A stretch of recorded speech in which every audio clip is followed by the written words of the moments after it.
মাত্র 1 কাপ সুজি দিয়ে এই নাস্তাটি বানিয়ে নিতে পারবে খুবই সহজে। আর যেদিনই আমি বানিয়েছি সেদিনই কম পড়ে গেছে। বাড়ির ছোট থেকে বড় সকলের এত বেশি পছন্দ যে তারা আমাকে বারবার রিকোয়েস্ট করে প্রত্যেক দিন তৈরি করে দেওয়ার জন্য। তো আজকের এই নাস্তাটি মানে মুচমুচে নাস্তাটি তৈরি করার জন্য প্রথমে একটা বাটি বা কাপের মাপ করে 2 কাপ মতো জল নিয়ে নিতে হবে। আমি 2 বাটি জল নিয়ে নিয়েছি, চুলার আঁচটা মিডিয়ামে রেখেছি। এবার স্বাদ মতো নুন অ্যাড করে দিয়েছি।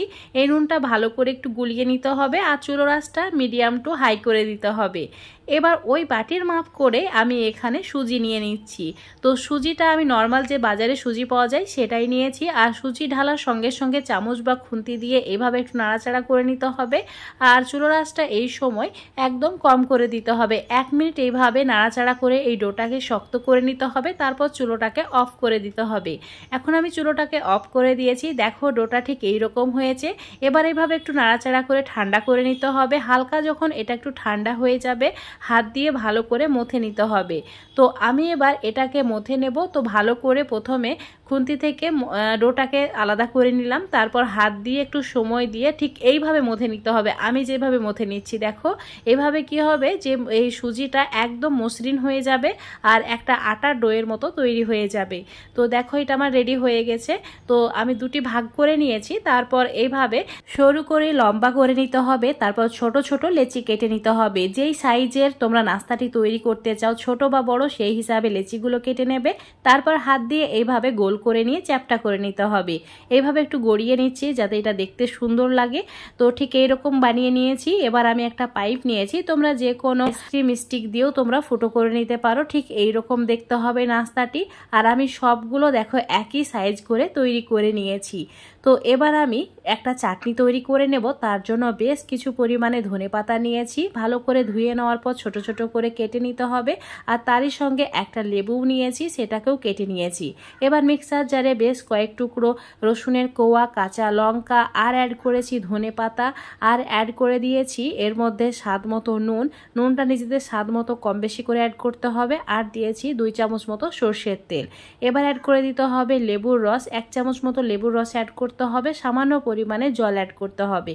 তারপর একদম ভালো করে একটা পেস্ট করে নিতে হবে। আমি 1 মিনিট ধরে পেস্টটা বানিয়ে নিয়েছি। দেখো একদম মসৃণ পেস্ট হয়েছে। এখন এটাকে সাইডে রেখে দিচ্ছি। এবার চুলোর উপর একটা ফ্রাই প্যান বসিয়ে নিয়েছি আর ফ্রাই প্যানে বেশ কিছু পরিমাণে তেল নিয়েছি। এগুলো হালকা একটু ডুবো তেলেই ভাজতে হবে, তাই তেলের পরিমাণটা একটু বাড়িয়ে নেবে। আর তেল যখন একদম ভালোভাবে গরম হয়ে যাবে তখন এই নাস্তাগুলো তেলের মধ্যে অ্যাড করে দিতে হবে। নাস্তাগুলো ভাজার সময় প্রথম থেকে শেষ পর্যন্ত চুলোর ফ্লেম মিডিয়াম টু হাই করেই রাখতে হবে। এইভাবে অনবরত একটা হাতা খুন্তি দিয়ে নাড়াচাড়া করতে হবে যাতে এগুলো খুব ভালোভাবে ভাজা হয়। কিছু সময় মানে 1-2 মিনিটের মধ্যে এটা কালারটা চেঞ্জ হয়ে যাবে। আমি যেইভাবে নাড়াচাড়া করছি ঠিক হুবহু ফলো করে এইভাবেই নাড়াচাড়া করবে, তাহলে দেখবে খুব সুন্দর একটা কালার চলে এসেছে। তো দেখো এটা কত সুন্দর গোল্ডেন হয়ে গেছে। এবার এই সময় চুলোর ফ্লেম একদম কমিয়ে দিতে হবে যাতে নাস্তাটি ভেতর থেকে মুচমুচে হয়। দেখো এটা খুব সুন্দরভাবে কুক হয়ে গেছে। এখন আমি তেল ঝরিয়ে সবগুলোকে একটা প্লেটের মধ্যে তুলে নিচ্ছি। বাড়িতে যদি ছোটখাটো অনুষ্ঠান হয় মানে বার্থডে পার্টি হয় তাহলে বাচ্চাদের জন্য স্পেশালি এটা তৈরি করতে পারো। ছোট বাচ্চারা এই নাস্তাটি দেখে অনেক বেশি খুশি হয়ে যাবে। তোমরা চাইলে এই নাস্তাটি তৈরি করার সময় ডোয়ের মধ্যে কিছু মশলা অ্যাড করতে পারো। আমি যেহেতু এখানে চাটনি দিয়ে সার্ভ করছি তাই এখানে কোনো রকম মশলা ইউজ করিনি। বাচ্চারা খাবে তাই এই রকম সাধারণ রেখেছি। তোমরা তোমাদের পছন্দ মতো করে তৈরি করে নিতে পারো। এখন আমি তোমাদের একটা ভেঙে দেখিয়ে দিচ্ছি। দেখো কত মুচমুচে আর খাস্তা হয়েছে, ভেতর থেকে দারুণভাবে কুক হয়ে গেছে। তো বন্ধুরা বাড়িতে অবশ্যই এভাবে একবার নাস্তাটি বানিয়ে খেয়ে দেখবে, তারপর আমাকে কমেন্ট করে জানাবে। আশা করছি আজকের এই রেসিপিটা ভালো লেগেছে। ভালো লাগলে অবশ্যই লাইক শেয়ার কমেন্ট করে দেবে।